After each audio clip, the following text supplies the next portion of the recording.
माननीय अध्यक्ष महोदय, हम सबको बहुत डिटेल में जाने का भी आवश्यकता नहीं है। कमेटी के बारे में उसका जिक्र काफी हो चुके हैं, लेकिन मैं इतना कहना चाहता हूं कि जो कमेटी इस बार दोनों सदन लोकसभा राज्यसभा मिला करके ज्वाइंट कमेटी में वक्फ अमेंडमेंट बिल पे जो चर्चा हुई है, आज तक भारत के संसदीय इतिहास में इतना व्यापक रूप से चर्चा, कंसल्टेशन और समय कभी नहीं दिया है।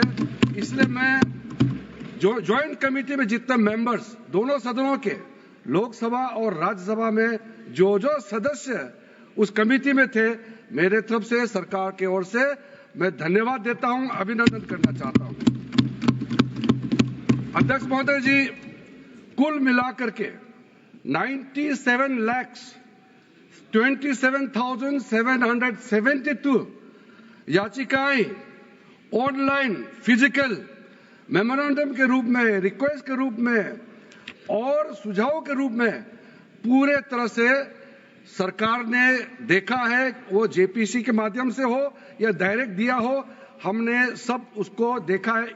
इससे बड़ा कभी भी, इससे ज्यादा संख्या में किसी भी बिल के ऊपर में लोगों का याचिकाएं नहीं आया आज तक। कुल मिलाकर के 284 डेलीगेशन ने अलग अलग समुदाय के जो स्टेक होल्डर्स है, उन्होंने कमेटी के सामने में अपने बात को रखा है, सुझाव भी दिया है। 25 स्टेट गवर्नमेंट और यूनियन टेरिटरीज का वक्फ बोर्ड्स ने अपना सबमिशन भी पेश किया गया है। इसके अतिरिक्त कई लीगल लुमिनरीज, विद्वान लोग हैं हमारे समाज में, कम्युनिटी लीडर्स हैं, अलग अलग धार्मिक संस्थाओं का प्रतिनिधि, charitable organisation, civil society, academicians, researchers, policy makers, सब ने इस कमेटी के सामने में पेशकश किया है। उसके साथ साथ मैं कहना चाहता हूं सर, आज जब मैं जो बात रखूंगा आपके सामने में, पिछली बार जब हमने ये प्रस्तुत किए थे बिल को इस सदन में, तब भी मैंने कई बातें बताई थी। आज मैं उसको नहीं दोहराते हुए कुछ बातें मैं जोड़ूंगा और मुझे अपना बात रखने के बाद सिर्फ उम्मीद ही नहीं, पूरा यकीन है कि जो लोग इस बिल को विरोध कर रहे थे, वो हृदय में भी बदलाव होगा। पॉजिटिव सोच के साथ इस बिल में सब समर्थन करेंगे, ये मैं विश्वास के साथ आगे अपना बात रखना चाहता हूं। क्योंकि मैं पॉजिटिव नोट से बात रखना चाहता हूं, तो इसलिए एक मेरे जो मन की बात है मैं कहना चाहता हूं, तो इससे अच्छा संदेश जाए। किसी के बात कोई, अध्यक्ष महोदय, किसी की बात कोई बदगुमान ना समझे, इस जमीन का दर्द कभी आसमान ना समझेगा। ये मैं दिल से कह रहा हूं, क्योंकि अच्छा सोच के साथ, बड़ा दिल के साथ, खुले मन से मैं ये प्रस्ताव आपके सामने में पेश कर रहा हूं। सर, कई लोगों ने अपने अपने तरीके से बातें रखी हैं। किसी ने कहा ये प्रावधान अनकॉन्स्टिट्यूशनल है, गैर संवैधानिक है। किसी ने कहा ये इलीगल है, अनलॉफुल है। सर, ये बिल जो हम लोग जिक्र कर रहे हैं कोई नया विषय नहीं है। आजादी से पहले ये बिल, जब पहली बार मुसलमान वक्फ वैलिडेटिंग एक्ट पास किया गया था 1913 में, तब से इसका इतिहास शुरू होता है। उससे पहले प्रिवी काउंसिल ने 1894 में इनवैलिडेट किया था वक्फ अल औलाद को। बाद में उसका प्रॉपर लीगल फॉर्म में 1913 के बाद फिर 1923 में द मुसलमान वक्फ एक्ट लाया गया था, जिसमें अकाउंटिंग और ट्रांसपेरेंसी के बारे में ये जोर उसको देते हुए ये एक्ट पास किया गया था। उसके बाद 1930 में द मुसलमान वक्फ वैलिडेटिंग एक्ट लाया गया है, जो रीइंफोर्स करता है legal validity of the family waqf. परिवार में जो वक्फ होता है उसको जोड़ देते हुए ये बिल लाया गया है। उसके बाद आजादी के बाद 1954 में 1954 में वक्फ एक्ट पहली बार आजाद भारत का एक्ट बनी और उस समय स्टेट वक्फ बोर्ड का भी प्रावधान उसी 1954 एक्ट में प्रावधान किया गया था। उस समय से लेकर के कई संशोधन के साथ में 1995 में व्यापक रूप से ये वक्फ एक्ट बनी है। तो उस समय किसी ने नहीं कहा कि ये एक्ट अनकॉन्स्टिट्यूशनल है, किसी ने नहीं कहा उस समय ये अनलॉफुल है। आज जब हम उसी बिल को सुधार के ला रहे हैं, तब आपको ये अनकॉन्स्टिट्यूशनल, अनलॉफुल का ये शब्द इस्तेमाल करने का आपको ये नौबत कैसे आया? ये सोच क्यों आया? अगर आप सच्चे दिल से सोचते और मन साफ होते तो आप तर्क पे जाते। इस संशोधन बिल में जो जो तर्क है आप उसमें बात कीजिए। आप उसको छोड़ के जो कोई लेना देना नहीं है बिल में, उसका बात आप लेकर के लोगों को गुमराह करने का, बरगलाने का काम जो किया है, उसको मैं शुरू में साफ करना चाहता हूं। अध्यक्ष महोदय जी, 1995 में ट्राइब्यूनल का पहला व्यवस्था किया गया है ताकि वक्फ बोर्ड का कोई भी निर्णय किसी को अगर पसंद नहीं है या उसको चैलेंज करना चाहता है तो वक्फ ट्राइब्यूनल वहां आप जा सकते हैं। उसका प्रावधान पहले बार हुए हैं और उस समय यह भी फैसला हुआ कि 5 लाख से ज्यादा आमदनी किसी वक्फ प्रॉपर्टी में है, उसके लिए सरकार एग्जीक्यूटिव ऑफिसर्स अपॉइंट किया जाएगा। ये भी 1995 में शुरुआत की है। अध्यक्ष महोदय जी, ये आज एक ट्रिगर पॉइंट क्यों हुआ है? ये अमेंडमेंट बिल लाने का आवश्यकता सबसे ज्यादा शुरुआत कहां से हुई? मैं संक्षेप में बताना चाहता हूं। 2013 में, 2014 में हम सब चुनाव में गए और चुनाव में जाने से पहले 2013 में कुछ कदम ऐसे उठाए गए हैं जो आप सुन करके, आप सदस्य के रूप में भी और इस देश का नागरिक होने के कारण आपके दिमाग में यह बात जरूर सवाल उठेगा कि ऐसा कदम क्यों उठाया गया है।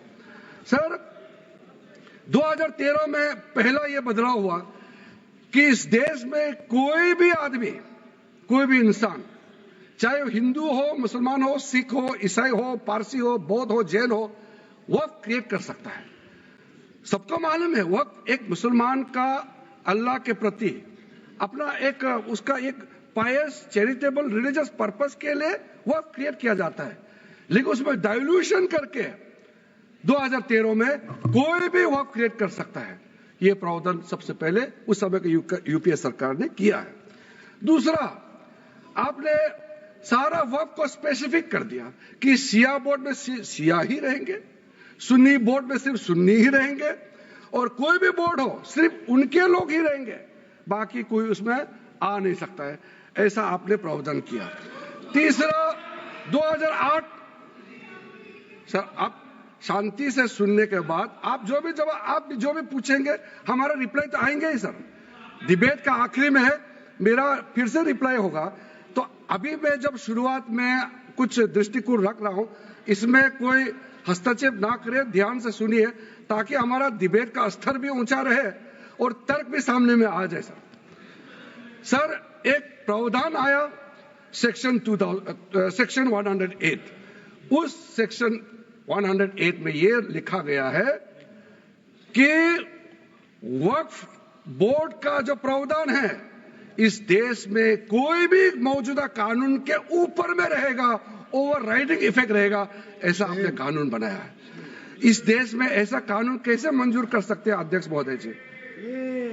हर कानून अपना अपना हिसाब से चलता है, लेकिन एक कानून दूसरे कानून के ऊपर में ओवरराइडिंग इफेक्ट होगा, ये कोई भी मान्यता नहीं दे सकता है। उसके बाद सर, मैं कुछ प्रोपेगेंडा साथ में जुड़े हुए हैं उससे पहले जो 2013 में मुझे भी बहुत ताज्जुब हुआ कि ये पास कैसे जबरदस्ती करवाया है।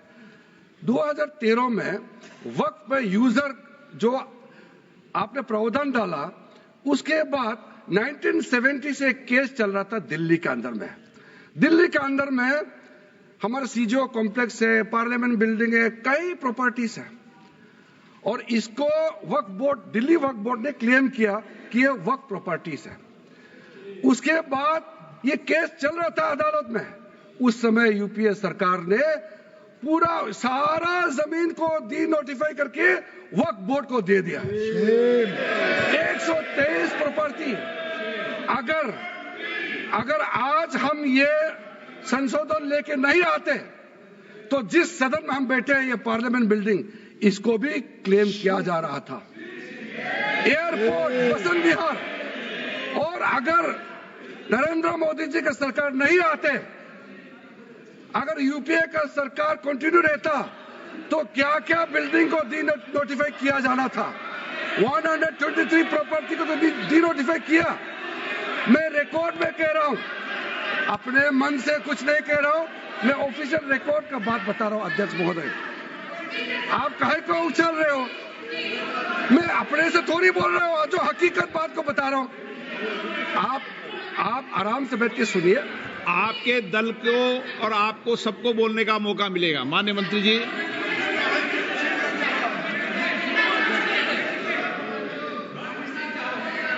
सर, मैं फिर से कह रहा हूं, मैं एक शब्द अपने ओर से नहीं कह रहा हूं, जो घटना है, जो हकीकत है, यही कह रहा हूं। इनको इसमें इतना उछालने का, उत्तेजित होने का कोई मतलब ही नहीं है सर। अध्यक्ष महोदय,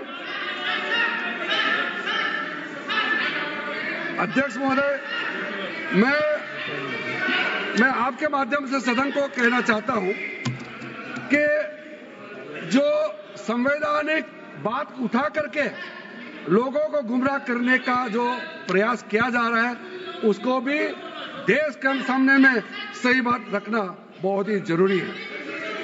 एक बात बार बार इन लोगों ने कहा गया है कि ये जो वक्फ अमेंडमेंट बिल है, ये आर्टिकल 25, आर्टिकल 26, आर्टिकल 30 का उल्लंघन करता है करके इन्होंने इल्जाम लगाया। मैं पढ़ चुका हूं, आप पढ़ लो।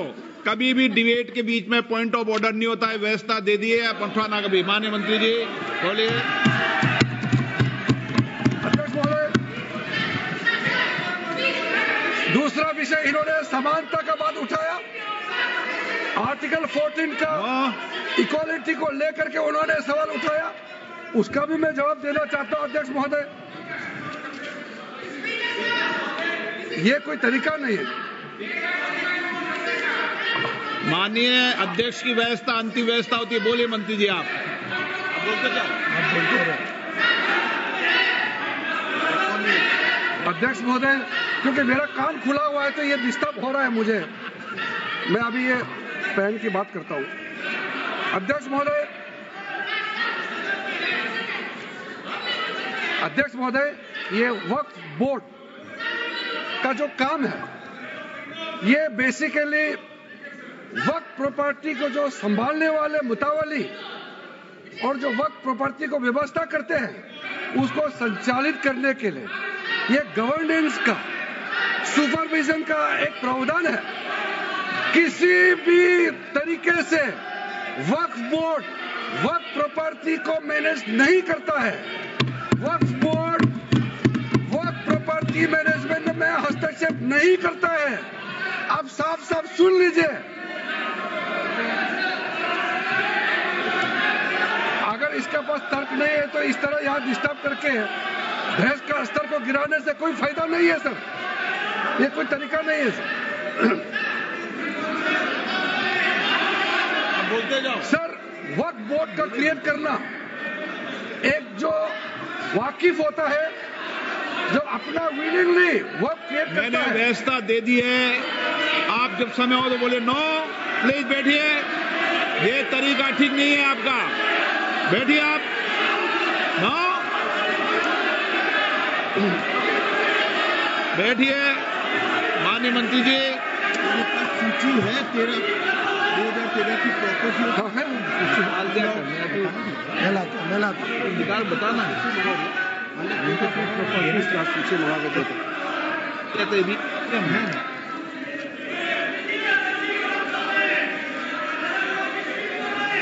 अध्यक्ष महोदय, सबको बोलने का मौका मिलने वाले हैं, तो कम से कम बात को शांति से सुनने के बाद आप अपना बात रखिए। ये कोई तरीका नहीं होता है सर।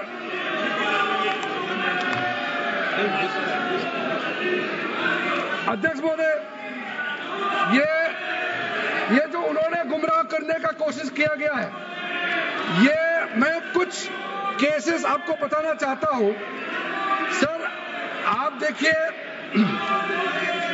आर्टिकल 25(1) क्या कहता है, संविधान का अनुच्छेद आर्टिकल 25(1) कहता है, subject to public order, morality and health and to the other provisions of this part, all the persons are equally entitled to freedom of conscience and the right freely to profess, practice and propagate religion. Sir, government किसी भी धार्मिक व्यवस्था को, किसी भी religious institution, कोई धार्मिक काम में हस्तक्षेप करने नहीं जा रहा है, ना ही वक्फ बोर्ड किसी धार्मिक स्थल का व्यवस्था में कोई भी तरीके से हाथ डालने का प्रावधान है, बिल्कुल नहीं है। सर, आप अगर हम कोई नमाज, सर ये क्या झूठ बोल रहे हैं, ये कॉन्स्टिट्यूशन, हम कॉन्स्टिट्यूशन का प्रावधान पढ़ रहे हैं, फिर भी झूठ बोल रहे हैं, ये कॉन्स्टिट्यूशन को नहीं मानते हैं। सर, किसी मस्जिद का मैनेजमेंट को हम हस्तक्षेप करने का कोई इसमें प्रावधान नहीं लिया जा रहा है। एक मिनट माननीय सदस्य, आप भारत की संसद में बैठे हो, गरिमा मर्यादा बनाए रखो, बैठे बैठे टिप्पणी मत करो। हाँ, आपको जब मौका मिलेगा आप अपनी बात कहना, बैठे बैठे टिप्पणी नहीं कर सकते, ये संसद की मर्यादा नहीं है, ऐसे नहीं चलेगा सदन। सदन व्यवस्था नियम से चलेगा। किसी भी व्यक्ति को बैठे बैठे कोई भी सदस्य जो बोल रहा हो उसके बीच में टिप्पणी करने का अधिकार नहीं है। माननीय मंत्री जी। अध्यक्ष महोदय जी, ये वक्फ बोर्ड का जो प्रावधान किसी मस्जिद, किसी मंदिर, किसी धार्मिक स्थल का व्यवस्था का कोई लेना देना नहीं है, ये सिंपली एक प्रॉपर्टी का मैनेजमेंट का विषय है। ये कोई मुसलमान अपना ज़कात देता है, फितरा देता है, उसको हम पूछने वाला कौन होते हैं? ये आपका धार्मिक भावना से जुड़े हुए चीज है, उसमें सरकार का कोई लेना देना नहीं है। लेकिन ये वक्फ प्रॉपर्टी का मामला है, लेकिन वक्फ प्रॉपर्टी का मैनेजमेंट करता है, मुतवालिज करता है। ये आपको इतना बेसिक ये फर्क जो है अगर समझ में नहीं आते या जानबूझ करके आप नहीं समझना चाहते हैं तो मेरा पास इसका कोई इलाज नहीं है। अध्यक्ष महोदय जी, ये आपके माध्यम से मैं फिर से कहना चाहता हूं कि ये सर क्या ये ऐसा बहस नहीं होता है जी। आप लोग का तर्क रखने का समय में बोलिए, ये बीच में कमेंट पास करने से सर हमारा पॉइंट का फ्लो भी बिगड़ता है और आवाज भी ठीक नहीं हो, अब आवाज भी ठीक से नहीं जाएगा। आप क्या चीज को जवाब देंगे?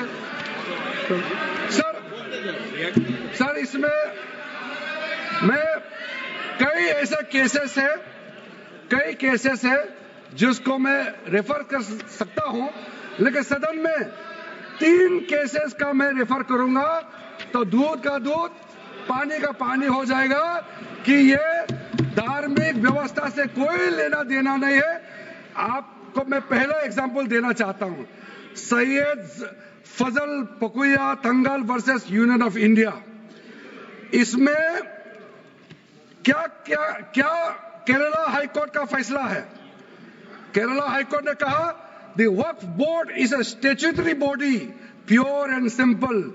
It is not a representative body of the Muslim community. ये हाईकोर्ट का ऑर्डर है।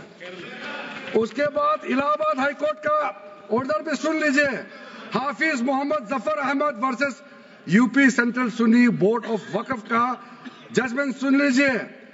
A mutawalli's right is purely a right of management of the property and is not a proprietary right. The duties of a mutawalli are purely of a secular character. His duties are not of a religious character. इतना clear cut ruling है। तीसरा, तिलकायत श्री गोविंद लाल जी महाराज versus state of Rajasthan, इसमें high court ने क्या कहा, supreme court ने क्या कहा, right to manage the properties of the temple. अब देखिए मंदिर का भी इसमें एग्जांपल लिया गया है। Right to manage the properties of the temple is purely a secular matter and can not be regarded as a religious practice. Properties of temple, temple नहीं, टेम्पल का जो प्रॉपर्टी है, उसी प्रकार से आप बार बार कहना कि मुसलमानों का अधिकार में गैर मुसलमान कैसे आ रहा है, ये तर्क ही नहीं बनता है। आप ये आज से ये बात बोलने के लिए बंद कीजिए। सर 2013 में जो काम किए गए हैं उसमें मैं एक चीज जिक्र करना चाहता हूं। इलेक्शन आने वाला था, बहुत ही कम दिन बच गए थे, इलेक्शन कोड ऑफ कॉन्डक्ट लगने ही वाला था। हम सब को मालूम है अप्रैल और मई में चुनाव हुआ था। 5 मार्च 2014 को उस समय का यूपीए सरकार ने 123 प्राइम प्रॉपर्टीज को जो housing and urban development ministry का तहत आता है उसको आपने दिल्ली वक्फ बोर्ड को ट्रांसफर कर दिया। क्या जरूरत था? कुछ दिन बाकी था चुनाव होने के लिए, आप इंतजार तो करते। आपने सोचा ये करके वोट मिलेंगे, लेकिन आप तो चुनाव तो हार गए, तो फायदा क्या हुआ? ऐसा काम करने से वोट नहीं मिलता है। इसलिए लोग इंटेलिजेंट है, हमारे देश के लोग समझदार है, इसलिए वोट बैंक का राजनीति के बिना हम अच्छे सोच के साथ में आज इस सदन में फिर से आए हैं। कुछ एनोमलीज है इस बिल में, तो इसको बदलना जरूरी था। मैंने एक पहले भी इसका जिक्र किया था कि आपने कहा कोई भी हिंदुस्तानी, कोई भी भारतीय वक्फ क्रिएट कर सकता है। वो 95 में ऐसा नहीं था, आपने 13 में बदलाव किया, उसको हमने फिर से 1995 का प्रावधान को फिर से रिवाइव करते हुए ये हमने जोड़ा है कि वक्फ वही क्रिएट कर सकता है जो मिनिमम 5 साल इस्लाम को प्रैक्टिस करता है। बहुत साफ साफ शब्दों में प्रावधान रखा है।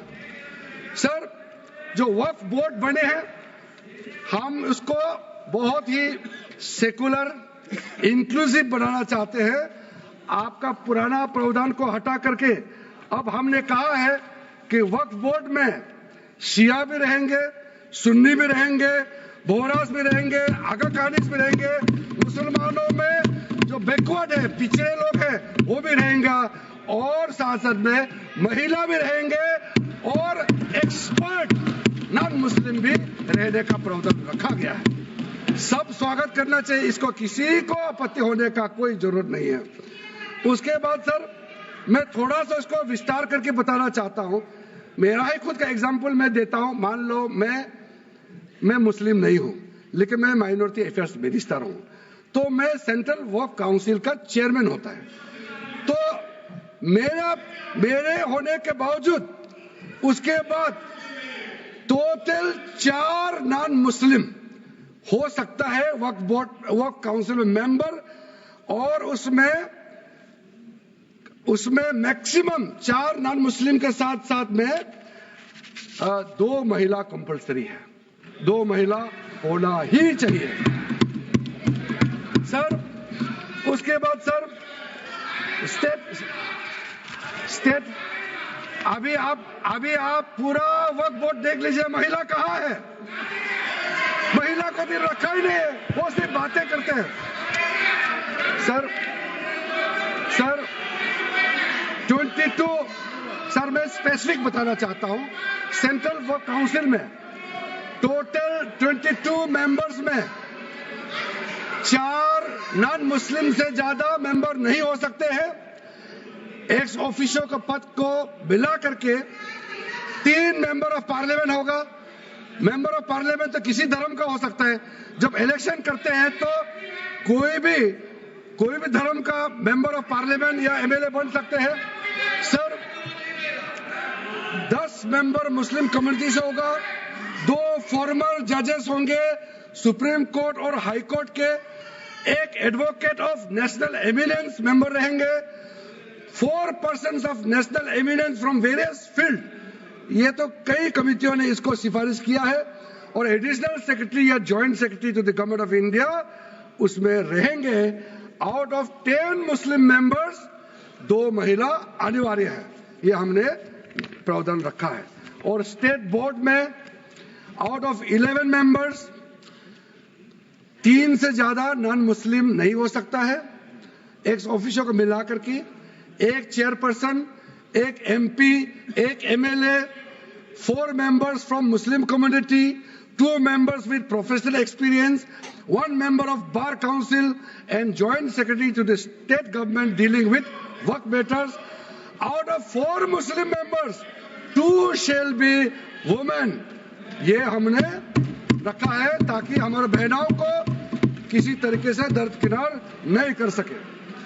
वक्फ एक्ट सर, हमने जो नया प्रावधान रखा है उसमें जितना भी जो आर्बिट्रेरी प्रोविजन जो जरूरी नहीं था उसको हमने सामान्य रूप से देश में और जितना कानून है उसको मिलाते हुए मुख्य रूप से ट्रांसपेरेंसी इन वर्क मैनेजमेंट, सर्वे को अपडेट करने के लिए जो पहले इनसफिशिएंट प्रोविजन था, इसमें वक्फ लैंड रिकॉर्ड्स वगैरह में महिलाओं का इनहेरिटेंस राइट, बच्चों का राइट, और साथ साथ में कई हजारों केसेस पेंडिंग है ट्राइब्यूनल और कोर्ट्स में, उसको सेटल करने के लिए जो आज लगभग 10,000 से भी ज्यादा केसेस जो पेंडिंग था, और कुछ सालों के अंदर में 13 से 30,000 केसेस पेंडिंग हो चुके हैं, उसको सरलता से सुलह करने के लिए हमने रास्ता खोजा है। एक चीज बार बार आप लोग कहते हैं, हमारे पक्ष के लोग हो या उस साइड के पक्ष के लोग हो या जो सदन से बाहर है, वो एक वक्तव्य देते रहते हैं, मैं उसको सुधारना चाहता हूं। ये कहते हैं कि हमारा देश में लैंड बैंक जो है वक्फ बोर्ड के पास 3rd लार्जेस्ट है। पहला रेलवे, इंडियन रेलवे, फिर इंडियन आर्मी मतलब इंडियन डिफेंस का, और फिर कहता है वक्फ बोर्ड के पास जमीन है। मैं उसको सुधारना चाहता हूं। सर, आप भी तो ट्रेन में चलते हैं, हम लोग भी ट्रेन में चलते हैं, हजारों किलोमीटर ट्रेन का पटरी लगा हुआ है, स्टेशन बना हुआ है। वो ट्रेन का पटरी लगा हुआ है, वो रेलवे का प्रॉपर्टी थोड़ी है, ये तो देश का प्रॉपर्टी है, हम लोग सब चलते हैं उसमें। इसको आप कैसे लगा सकते हैं कि रेलवे के पास इतना है, वक्फ बोर्ड के पास इतना है? वो देश का प्रॉपर्टी है। हमारा डिफेंस के पास कहता है कि 2nd लार्जेस्ट है। डिफेंस के पास जो भी लैंड है, जहां ट्रेनिंग करता है, जहां वो रहता है, या बॉर्डर एरिया में जितना डिफेंस लैंड है, वो देश का रक्षा के लिए है। उसको आप कैसे वक्फ प्रॉपर्टी के साथ आप तुलना कर सकते हैं? वक्फ प्रॉपर्टी प्राइवेट प्रॉपर्टी होता है सर। तो इसलिए दुनिया में सबसे ज्यादा वक्फ प्रॉपर्टी हिंदुस्तान में है। सिर्फ हमारा देश में ही नहीं, दुनिया का सबसे बड़ा और सबसे ज्यादा वक्फ प्रॉपर्टी हिंदुस्तान में है। तो फिर ये क्यों है 60 साल तक आप सरकार में रहे हैं, हमारे देश में मुसलमान इतना गरीब क्यों है? जब दुनिया का सबसे ज्यादा वक्फ प्रॉपर्टी हमारा देश में है, तो हमारा गरीब मुसलमानों का पढ़ाई के लिए, मेडिकल ट्रीटमेंट के लिए, स्किलिंग के लिए, इनकम जनरेशन के लिए क्यों काम नहीं हुआ आज तक? बताइए। ये दुनिया का सबसे बड़ा वक्फ प्रॉपर्टी अगर हिंदुस्तान में है, तो उस प्रॉपर्टी से गरीबों का उत्थान के लिए, लोगों का भला के लिए अगर ये सरकार नरेंद्र मोदी जी के नेतृत्व में गरीब मुसलमानों के लिए काम कर रहा है, तो इसमें आपत्ति क्यों होना चाहिए? आप लोग बताइए। इसलिए सर, इसको धर्म जाति से बाहर उतर करके सबको सीधा अपना दिल से पूछ करके आप सोच के देखिए कि आप जो लोग आज इस बिल को विरोध कर रहा है, आज 1 साल 2 साल नहीं, सदियों तक हमारा देश उसको याद रखेगा कौन इस बिल को समर्थन कर रहा है, कौन इस बिल को विरोध कर रहा है। आज चंद वोट के लिए, सत्ता के लिए हमारे मुसलमानों को आपने 70 साल से ज्यादा वोट बैंक बना करके गुमराह किया है। कितना और गुमराह करना चाहते हैं? अब हमारा देश में वोट बैंक का राजनीति नहीं चलेगा। इसलिए मैं कहना चाहता हूं, जब हमारा देश में इतना वक्त प्रॉपर्टी है तो इसको हम बेकार में पड़ा रहने नहीं दिया जा सकता है। गरीब मुसलमानों के लिए, आम मुसलमानों के लिए इस्तेमाल करना ही पड़ेगा। उसके लिए आज का ये वक्त संशोधन बिल जरूरत है। अध्यक्ष महोदय जी,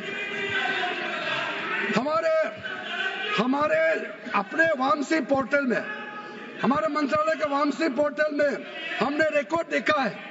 सचर कमेटी जो आपने बनाया है 2006 में, उन्होंने भी ये बारे में काफी डिटेल में जिक्र किया हुआ है।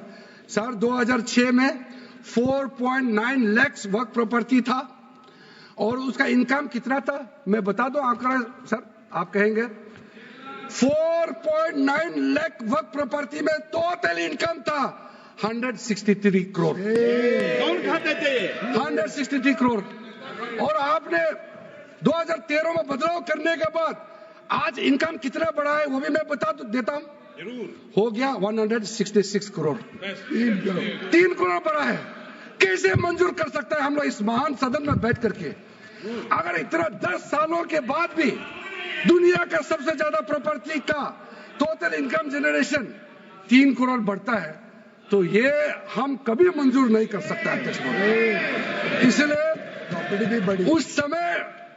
उस समय कहा गया था, मैं अभी का नहीं बता रहा हूं, सचर कमेटी समय में भी कहा गया है कि अगर थोड़ा सा एफिशिएंटली मैनेज करता तो 12,000 करोड़ पर ईयर तो उसी समय जनरेट हो जाना चाहिए था नॉर्मल मार्केट रेट से।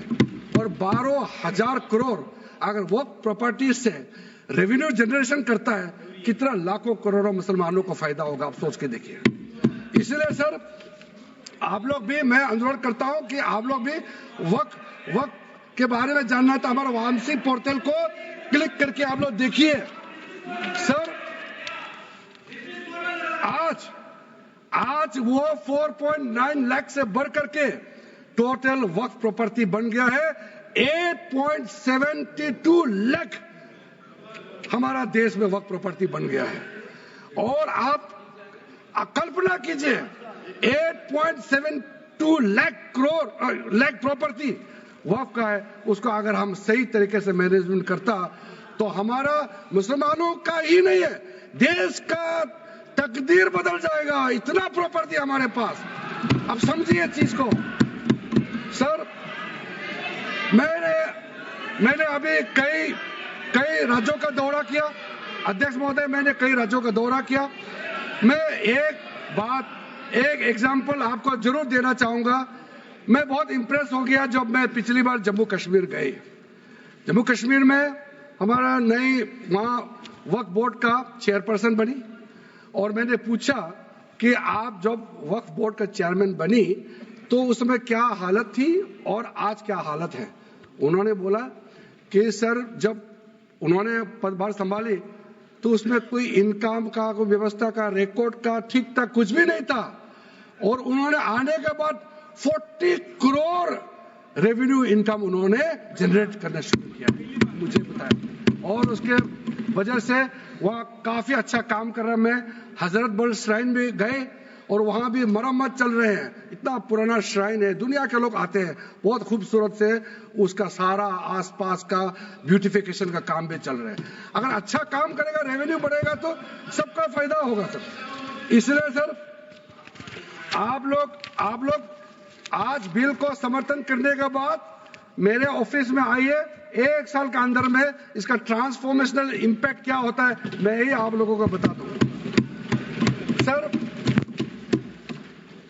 वर्क अमेंडमेंट जो बिल लाए हैं उसमें जेपीसी का कई रिकमेंडेशन है जिसको हमने समर्थन किया है और एक्सेप्ट किया। हमने इस बिल में लाया। इसलिए बोलना कि जेपीसी का आपका कमेटी का बात को माना ही नहीं है, आपका कमेटी का बात नहीं सुना गया है, वो गलत बात है सर। अध्यक्ष महोदय जी, पार्लियामेंट्री कमेटी जब बनता है तो उसका एक अपना सैंक्टिटी होता है और उस कमेटी में खुले बहस हुए हैं। उसमें मैं अंदर जाना नहीं चाहता हूं क्या हुआ है, लेकिन उनके बीच में कई ऐसे मुद्दे हैं जो हम लोग सरकार समझते हैं कि बहुत अच्छा सुझाव आया है, हमने उसको माना है। और कुछ छोटा अमेंडमेंट है जो बहुत जरूरी चीज है, वो अमेंडमेंट भी हम लेकर के आए हैं। इसके बाद जो पूरा ये सारा व्यवस्था देखने के बाद सबके मन में उम्मीद जागेगा। उम्मीद इसलिए जागेगा कि एक नए सवेरा आने वाला है, इसलिए नए एक्ट का नाम भी उम्मीद हो गया है। तो उम्मीद क्यों हुआ है सर, मैं आपको बताना चाहता हूं। ये जो unified Waqf management, empowerment, efficiency and development, full form उम्मीद है, इसका रखने का पीछे कारण है सर। ये उम्मीद क्यों है? अब ये यूनिफाइड वक्फ मैनेजमेंट पूरा रजिस्ट्रेशन से लेकर के म्यूटेशन, इंक्रोचमेंट का विषय, सर्वे, कलेक्टर का रोल, सारा विषय को मिला करके मैनेजमेंट का पूरा सिस्टम को ही बदलने के लिए हमने काम शुरू किया है। उसके बाद एम्पावरमेंट, कैसा एम्पावरमेंट होने वाला है? मैंने पहले भी जिक्र किया, मुसलमानों में भी जो शियास हैं, सुन्नीस हैं, बोरास, आगाकानीस, पसमानदा मुस्लिम्स है जिसको बैकवर्ड माना जाता है, और विशेष करके महिलाएं और बच्चों के लिए जो हमने प्रावधान रखा है, तो ये मुसलमान का कम्युनिटी के अंदर में इतना जोरदार स्वागत हो रहा है। अध्यक्ष महोदय, यहां में कुछ मेंबर विरोध जरूर कर रहे हैं, लेकिन मैं कुछ मेंबर को मेरे घर में मैं न्योता देना चाहता हूं, और जो मुस्लिम डेलीगेशन मेरे घर में आ रहे हैं, स्वागत कर रहे हैं इस बिल को, उसका भी नजारा आप लोग देख लीजिए। आपका सोच बदल जाएगा। आपको नहीं मालूम मुसलमानों में कितना भयंकर समर्थन कर रहा है इस बिल को लेकर के, आप लोग को मालूम ही नहीं है। करंट अंदर में गरीब मुसलमानों का तो संदेश बार बार आ रहा है कि जल्दी पास कीजिए इस बिल को। इसलिए आप लोग संदेह में मत रहिए। एफिशिएंसी को हमने बढ़ाने का काम किया है। टेक्नोलॉजी का उपयोग करते हुए सेंट्रलाइज डेटाबेस होगा, डिजिटल पोर्टल होगा, कोई छुप के अंधेरे रातों में वर्क क्रिएट नहीं कर सकता है। इसका पूरा रजिस्ट्रेशन का प्रावधान है, ट्रैकिंग होगा, निगरानी रखा जाएगा, कंप्लायंस का प्रावधान है, और जो मैनुअल हाथों से जो गलत होगा उसका भी करेक्शन करने का प्रावधान है। ब्यूरोक्रेटिक डिले होता है उसका भी समाधान हमने पूरा बिल में तरीका बना के रखा हुआ है। और आखिर में इसका ऑडिट प्रॉपर होना चाहिए, तो ऑडिट का भी प्रावधान हम लोग राज्य सरकार को ऊपर में छोड़ा है, क्योंकि आखिर तो सर ये सारा प्रॉपर्टी का अथॉरिटी राज्य सरकार का है। बोर्ड का अपॉइंटमेंट भी राज्य सरकार को करना है, केंद्र सरकार का कोई रोल नहीं है। लैंड स्टेट सब्जेक्ट है, सारा राज्य सरकार को ही करना है। इसलिए राज्य सरकारों को हम फुल अथॉरिटी देने के साथ साथ हमारा जो मंत्रालय है वो ऑनलाइन हमेशा जुड़ा रहेंगे कि जो वर्क प्रॉपर्टी क्रिएट किया गया है उसका स्टेटस है वामसी पोर्टल से मिला करके हम लगातार टच में रहेंगे। इसलिए कोई इसमें ये नहीं सोचना है कि सेंट्रल गवर्नमेंट कोई एक्स्ट्रा पावर हड़पने जा रहा है क्या, बिल्कुल सोचने का नहीं है। ये टोटली स्टेट गवर्नमेंट का अधीन है और राज्य सरकारें ही इसका निगरानी में आगे काम करना है। उसके बाद सर जो पर्पस के लिए वर्क क्रिएट किया जाता है, बेसिकली 3 पर्पस होता है, रिलीजियस, चैरिटेबल एंड पायस। उसका हो रहा है कि नहीं हो रहा है, और इनकम जनरेशन खास करके जो वेलफेयर काम है उसका हो रहा है कि नहीं हो रहा है, इसका भी इफेक्टिव गवर्नेंस का प्रावधान हमने रखा हुआ है।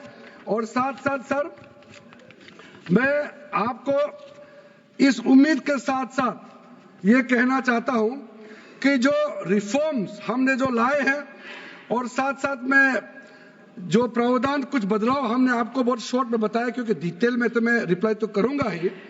इसमें अगर आपको लगता है कि हमको अगर इनकम जनरेशन करने के लिए वर्क प्रॉपर्टी को बेहतर इस्तेमाल करने के लिए क्या करना चाहिए, जब हम इसका सबऑर्डिनेट लेजिस्लेशन के माध्यम से रूल्स बनाएंगे, आपका सुझाव हम खुले दिल से स्वागत करेंगे। क्योंकि आखिर तो प्रॉपर्टी देश का है, किसी का भी हो, उसको अगर अच्छा से चलाना है तो आप सुझाव देंगे तो हम तो पूरा वेलकम करेंगे उसमें।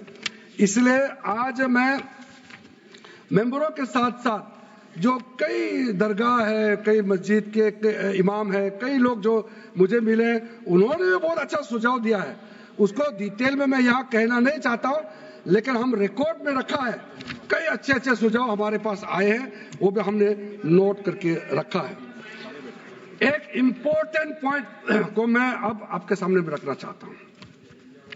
ये जो हमने एक डेफिनेशन में जो बदलाव लाया है, इस डेफिनेशन में बदलाव का सबसे बड़ा मतलब ये है कि मुसलमानों में भी जो वक्फ के अंदर में अपना प्रॉपर्टी, वक्फ प्रॉपर्टी इस वक्फ बोर्ड के प्रावधान से गवर्न करना चाहते हैं, मोस्ट वेलकम है। अगर वो ट्रस्ट के माध्यम से अपना प्रॉपर्टी का अलग तरीके से वक्फ करना, वो चलाना चाहता है, मैनेज करना चाहता है, उसके लिए भी छूट दिया गया है। तो इसमें जो आप लोग बार बार कहते हैं कि वक्फ बोर्ड में गैर मुसलमान कैसे आ रहा है, इसका मैं छोटा सा एग्जांपल देना चाहता हूं। अभी हम लोग किसी धर्म, किसी जाति का हिसाब से तो हम एमपी नहीं बने हैं, हम तो ऐसे सिटीजन होकर के एमपी बने हैं। तो अगर मेरा कॉन्स्टिट्यूंसी वाला हमको कहेंगे कि किरण रिजिजू मेरा यहाँ नहीं आ सकता है, हमारा धर्म और तुम्हारा धर्म अलग है, तो कैसे होगा? मैं तो एज ए एमपी, मेरे पास अथॉरिटी है, मैं जा सकता हूँ। उसी प्रकार से आपका ट्रस्ट है, ट्रस्ट को चलाता है चैरिटी कमिश्नर। तो ट्रस्ट वाला कैसे कहेंगे कि चैरिटी कमिश्नर मेरा जात का ही होना चाहिए? चैरिटी कमिश्नर तो गवर्नेंस को संभालने के लिए है, चलाता तो ट्रस्ट है। उसी प्रकार से आप कैसे कह सकते कि मेरा वक्फ प्रॉपर्टी को देखने के लिए वक्फ बोर्ड में गैर मुसलमान नहीं हो सकता है? आप कैसे कह सकते हैं?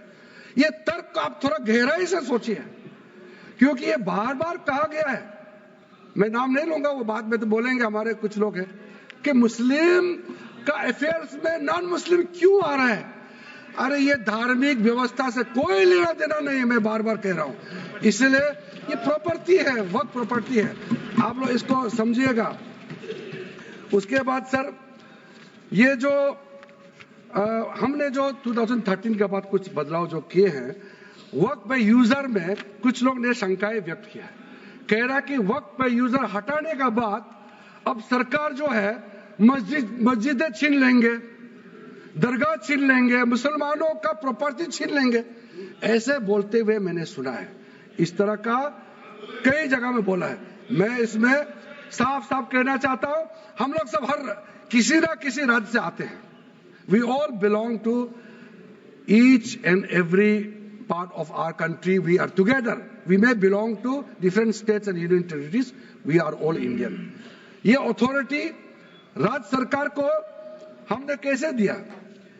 जो प्रॉपर्टी वक्फ यूजर को हम लोग ने हटाने के बाद ये प्रावधान सुरक्षित किया है, ऑथोराइज किया स्टेट गवर्नमेंट को कि जो प्रॉपर्टी रजिस्टर्ड हो चुके हैं, जब आप नमाज पढ़ते हैं, रजिस्टर्ड है, डॉक्यूमेंट है, उस पे कोई हस्तक्षेप नहीं होगा।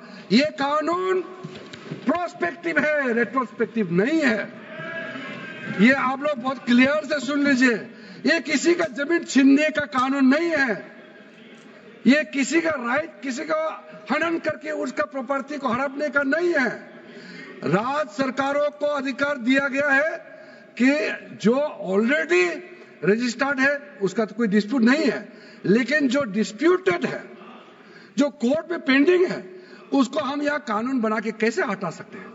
कोर्ट का पावर को तो हम ले नहीं सकते हैं सर। इसलिए यहाँ बार बार ये लोग माइक बजा बजा करके झूठ 100 बार भी बोलो, कुछ होने वाला नहीं है। सिटीजनशिप अमेंडमेंट बिल जब लाया गया था, वही लोग हैं जिन्होंने कहा था कि सिटीजनशिप अमेंडमेंट बिल पास होकर एक्ट बन जाएगा तो मुसलमानों का हक छिन जाएगा, उनका नागरिकता खत्म हो जाएगा।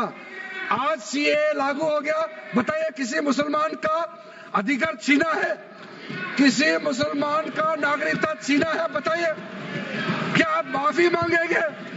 आपने देश भर में घूम घूम कर झूठे बातें फैलाया, आज आप साबित हो गया कि आपने झूठ बोला था, लेकिन आज आप माफी मांगने का भी हिम्मत नहीं रखते हैं। जिगर थाम के आप लोग सुनिए, ये आप आज दोबारा आप मिसलीड करेंगे, गलत बातें करेंगे तो फिर मुंह खाना पड़ेगा आपको।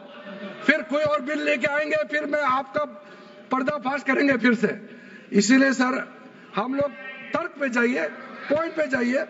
इसलिए दूसरा, महिलाओं के लिए अध्यक्ष महोदय जी, क्योंकि फैमिली में पुरुष महिला सब होते हैं, तो इसमें हमने एक सिंपल प्रावधान रखा है कि एक कोई भी मुसलमान जब वक्त क्रिएट करता है, सबसे पहले उस परिवार में जो महिला का अधिकार है उसको सुनिश्चित करके ही आप वक्त क्रिएट कर सकते हैं। नहीं तो पहले ऐसे होता था, वक्त क्रिएट कर दिया, आपका बच्चों का अधिकार खत्म हो गया, महिला का अधिकार खत्म हो गया। आप वक्त उसी प्रॉपर्टी को क्रिएट कर सकते हैं जो आपका हकदार है, जो आपका 100% हिस्सा है, उसी को ही आप वक्त क्रिएट कर सकता है। बच्चों का और महिला का अधिकार नहीं छीन सकता है। ये बहुत बड़ा रिफॉर्म है। मुसलमानों में अगर वो चाहते हैं कि महिला आगे ना बढ़े तो ये लोग इसको विरोध करेंगे, लेकिन जो थोड़ा प्रोग्रेसिव सोचने वाले, जो थोड़ा बारीकी से अगर सोचेंगे तो कितना गलत बात है कि समाज में महिलाओं को दबाने का काम करते हैं और यहाँ जोर जोर से बोलते हैं। अध्यक्ष महोदय जी, सारा मैनेजमेंट जो सरकार का जमीन या प्राइवेट का जो जमीन है, इसका कलेक्टर को इन्होंने कमेटी के माध्यम से सुझाव किया है कि हर चीज कलेक्टर को क्यों ऑथोराइज किया गया है। तो कमेटी के बात को माना है कि कलेक्टर से ऊपर कोई भी अधिकारी, कलेक्टर से ऊपर जो अधिकारी है वो देखेंगे सरकारी जमीन और कोई डिस्प्यूट है वक्फ बोर्ड के साथ या किसी मुतावली के साथ डिस्प्यूट है, उसका जांच कलेक्टर के ऊपर अधिकारी करेंगे। ये कमेटी ने सुझाव दिया था और उसी को मान करके आज इस सदन में पेश किया जा रहा है। एक महत्वपूर्ण सुझाव हम लेके आ रहे हैं, अमेंडमेंट लेके आ रहे हैं, इसमें मैं मानता हूं कोई विरोध नहीं करेगा।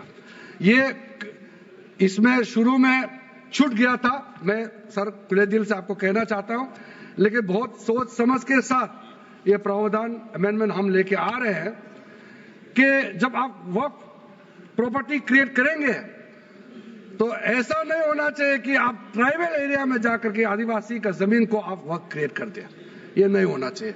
इसलिए हमारा देश के आदिवासियों का संरक्षण को ध्यान में रखते हुए शेड्यूल 5 और शेड्यूल 6 में आप वक्फ प्रॉपर्टी क्रिएट नहीं कर सकते हैं। ये एक महत्वपूर्ण अमेंडमेंट लेके आया है। डिटेल में अब आगे अध्यक्ष महोदय आपको मैं बताऊंगा। वक्फ ट्राइब्यूनल के बारे में सर मैं संक्षेप में, अभी फ्लोर खुलने वाले हैं, मैं आपके हाथ फ्लोर छोड़ने वाले हैं, तो मेरा जो वाइंड अप को आप ध्यान से सुन लीजिए।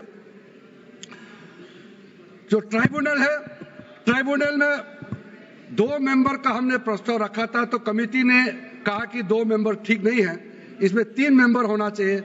ये प्रस्ताव भी मंजूर किया गया है।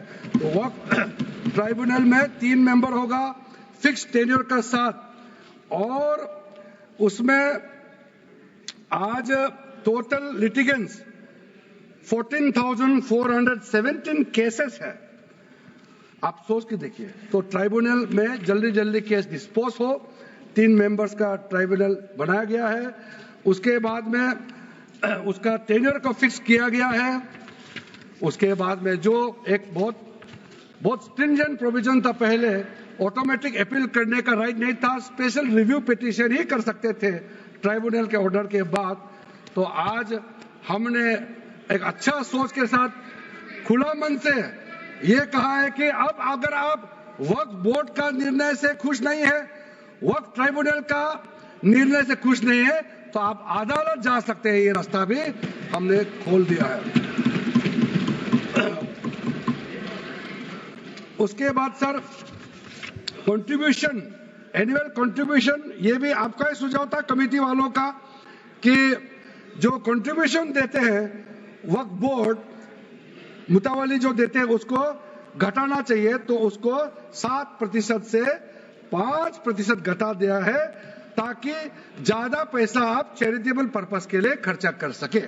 तो अच्छा, जो प्रॉपर्टी मैनेज करता है वो तो सरकार को शाबाशी देंगे। उसके बाद एक बहुत ही महत्वपूर्ण प्रावधान है जो हमको रखना पड़ा, आपने लॉ ऑफ लिमिटेशन को इस वक्फ बोर्ड का प्रावधान से हटा दिया था, इसको हमने लगाया है। तो अब तो मालूम है the limitation act of 1963 will now apply to the वर्क property claims from the date of commencement of this act, aiming to reduce prolonged litigation। ये बहुत बड़ा मैं मानता हूं एक कदम उठाया है। और जो सेक्शन 40 सबसे ड्रैकोनियन प्रोविजन इस एक्ट में था तो सेक्शन 40 था। सेक्शन 40 के तहत वक्फ बोर्ड, आप लोग बार बार कहते ना ये ऐसा नहीं है, ऐसा ही है। सेक्शन 40 में किसी भी जमीन को आप वक्फ प्रॉपर्टी डिक्लेयर कर देता था, वो प्रॉपर्टी को हमने हटा दिया है।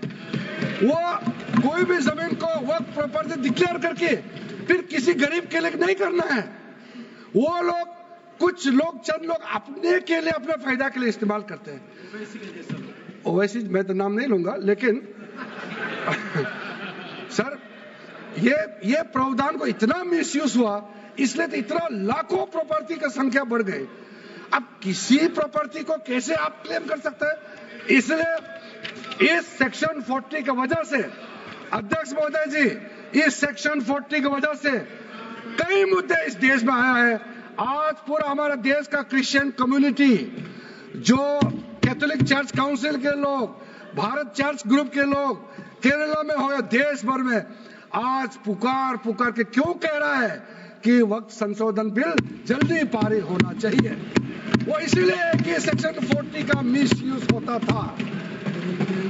सर आप सोचिए, केरला का एमपी, तमिलनाडु का एमपी लोग तो सोचिए, अगर आपने गलती से इस बिल का विरोध कर दिया तो आप क्या विरोध झेलना पड़ेगा बाहर में, आप कल्पना कीजिएगा अभी से।